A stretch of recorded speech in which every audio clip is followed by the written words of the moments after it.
Welcome to Temples and Rituals of Ancient Egypt. During rituals and festivals, the god was carried on a solar barge between the areas of a temple or the temples of different cities. Funerary carvings and paintings covering thousands of years, as well as the Book of the Dead, depict the same ship and oar design. Solar barges have been uncovered near or within several pharaohs' tombs. They were intended to carry the pharaoh into the afterlife.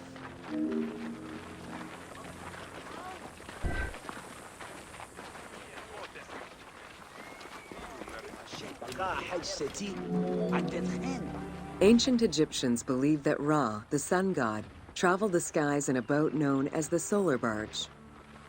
The solar barge was believed to cross over to mythological lands.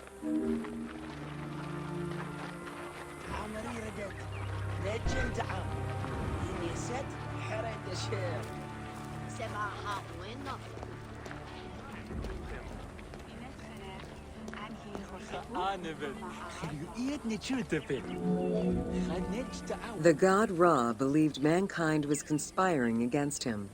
He ordered Sekhmet, the lion-headed war goddess, to kill all humans. To his chagrin, Ra quickly realized that with all humans gone, there would be no one left to worship him. In order to stop the rampaging Sekhmet, beer was brewed and dyed red with pomegranate juice to resemble blood. Sekhmet drank every drop of the brew she could find, eventually passing out drunk. When she awoke, she was calmer, and her lion visage had changed into Bastet. The Festival of Drunkenness was celebrated in honor of that myth.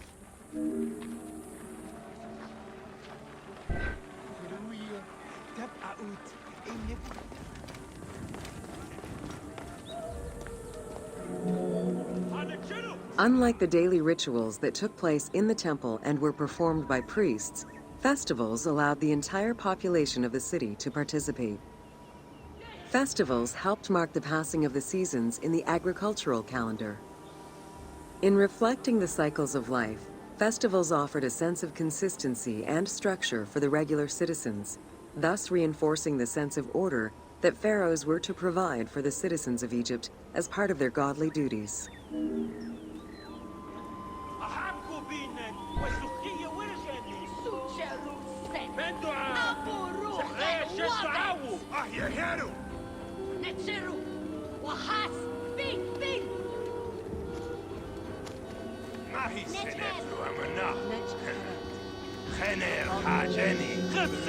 The importance of these festivals is demonstrated by their longevity. Records show that Osiris festivals occurred for more than 2,000 years. Some festivals serve to reinforce state control and promote the king's reign. Both the Opet and Set Jubilee festivals were specifically intended to celebrate the renewal of the king's power.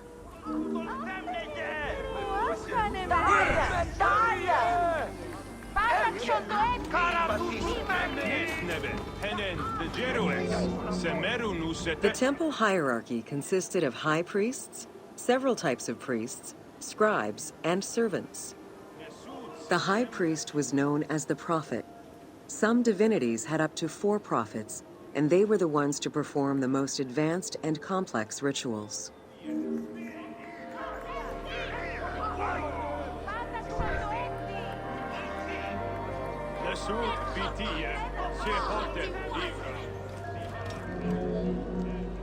Egyptian priests were not confined to solely religious tasks, and in fact had crucial roles in Egypt's administration, most of which served to reaffirm the pharaoh as the proper vessel for the gods. Their focus within the temple was centered on the proper conduct of daily divine rituals, rather than as custodians of dogma or the indoctrination of individuals.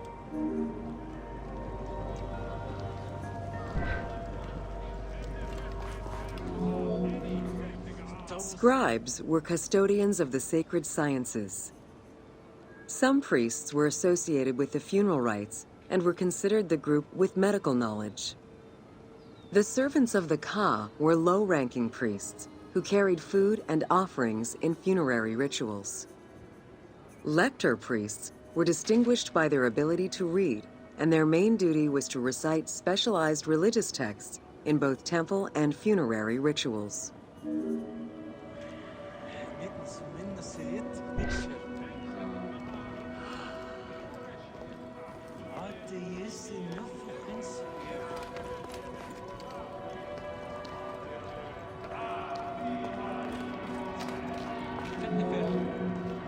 Priests and all the officials who served the temple worked only 3 months a year, with each period separated by a quarter of inactivity, at least within the temple compound. Each outgoing group handed over the temple and their tools to the newcomers. Only the high priesthood remained in permanent office within the temple.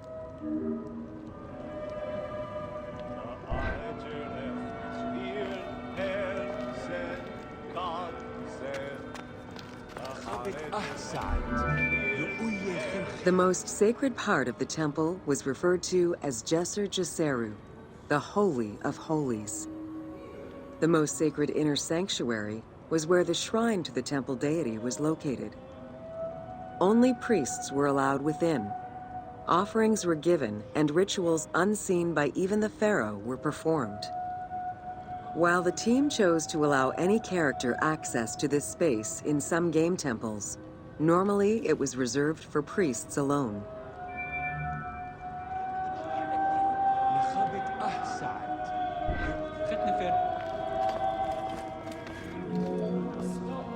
Pharaohs and their priests often chose the site of these sacred temples because of some mythological connection or an alignment with the cardinal points and certain stars. Once selected, a foundation ritual was performed. The pharaoh was required to complete 10 steps in the ritual, which required a mix of offerings as well as specific construction techniques. Once the temple was complete, construction of the chamber containing the shrine, or naos, began.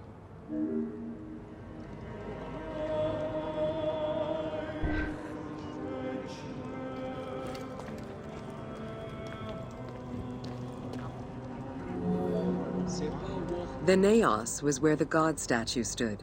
The representation of the deity was usually in stone or wood and decorated with gold, silver, and precious stones. Smaller temples had only one naos, while larger complexes, such as the Temple of Karnak, had many chambers to honor gods, such as Amun, Ptah, and Osiris. Each statue was believed to be a receptacle for the presence or essence of the god's Ka, enabling it to take a physical form. Through the statue, the god came to the shrine to eat, drink, and communicate with the pharaoh, or with the priests standing in for the pharaoh.